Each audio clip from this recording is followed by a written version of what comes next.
எவரை மகாதேவரால் தடுக்க இயலவில்லையோ அவரை இனி எவரால் தடுக்க இயலும்? மகாதேவர் அறிவுறுத்தியும் அவர் புரிந்து கொள்ளாவிடில் தந்திரமாகத்தான் நாம் அவரை தடுக்க வேண்டும். பிரபஞ்சத்திற்கு வரவிருக்கும் பேராபத்தை தடுக்க என்னாலான அனைத்து முயற்சிகளையும் நிச்சயம் நான் செய்வேன். வேண்டாம் நாராயணா. தந்திரம் எனும் அஸ்திரம் எய்தவரின் நன்மதிப்பினை முதலில் சீர்குலைத்துவிடும். சுக்கிராச்சாரியர் விரும்பும் அச்செயல் புரிந்திடட்டும். பின்பு அதற்கான பலனை நாம் வழங்கிடுவோம். தங்களது காத்திருப்பு பிரபஞ்சத்திற்கு பேராபத்தை கொண்டு வருமே மகாதேவா. ஆகையால் ஜகத் ரட்சகனான நான் எனது கடமையை செய்ய வேண்டும். இப்பிரபஞ்சத்திற்கு அதுவே உகந்தது. நாராயணா, என்றுமே நான் சூழ்ச்சிக்கு ஆதரவாக இருப்பதில்லை. ஆனால் கடமைக்கு ஆதரவாக இருப்பீர்கள் அல்லவா? என் கடமையை சரிவரச் செய்ய தந்திரத்தை கையாள்வது தவறில்லை.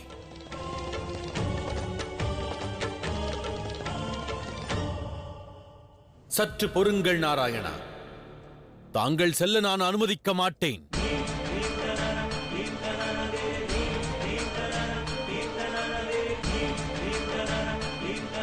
செல்ல அனுமதியுங்கள் மகாதேவா. லோக நன்மைக்காக சுக்கிராச்சாரியரை தடுப்பது மிக அவசியம். சூழ்ச்சி புரிந்திட அனுமதிக்க மாட்டேன். என் மீது ஆணையிட்டு கூறுகின்றேன். என் மீது ஆணையிட்டு கூறுகின்றேன்.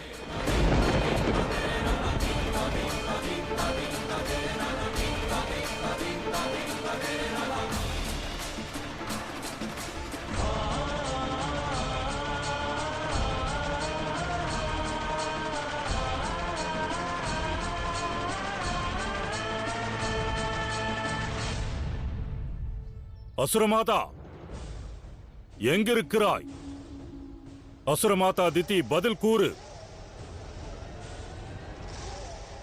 எங்கு சென்று விட்டாய் அசுரமாதா?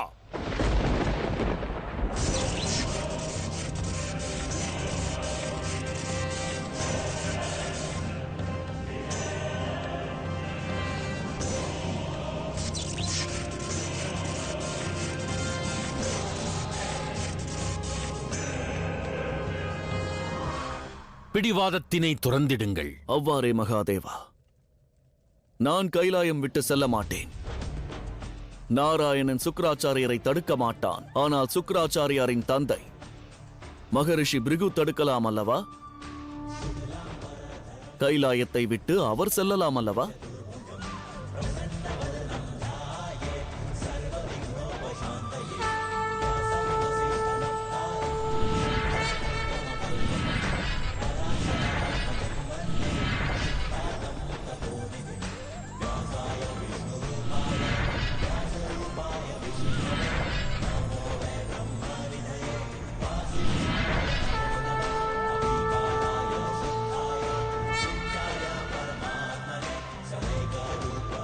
மன்னியுங்கள் மகாதேவா. ஆனால் ஜகத் ரட்சகனாக என் கடமை இதுதானே மகாதேவா? வேண்டி கேட்கின்றேன் நாராயணா. நாராயணா,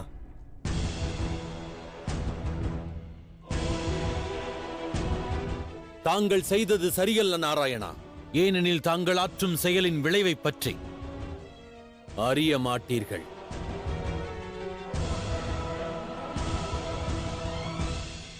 அசுரமாதா திதி, எங்கிருக்கிறாய்?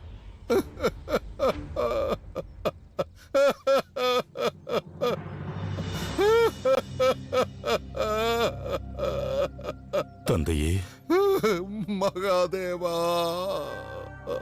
எனக்கு ஏன் இந்த நிலைமை உண்டானது? எனக்கு வழி காட்டுங்கள்.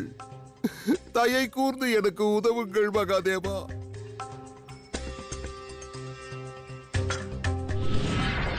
தந்தையே, என்ன ஆயிற்று? எதற்காக கண்ணீர் சிந்துகிறீர்கள்? சொல்லுங்கள் மகரிஷி, எல்லாம் நலம்தானே? மகனே, உனது அன்னையின் உடல் நலம் சீராக இல்லை. அன்னையின் உடல் நலம் சீராக இல்லையா? இப்பொழுதுதான் தகவல் கிடைத்தது. ஆனால் நான் என்ன செய்வது? அவர்களிடம் செல்ல என்னால் இயலவில்லை. ஏனென்றால் 7 நாட்கள் நான் நிரந்தரமாக மகாதேவருக்கு பூஜை செய்வேன் என சபதம் செய்துள்ளேன்.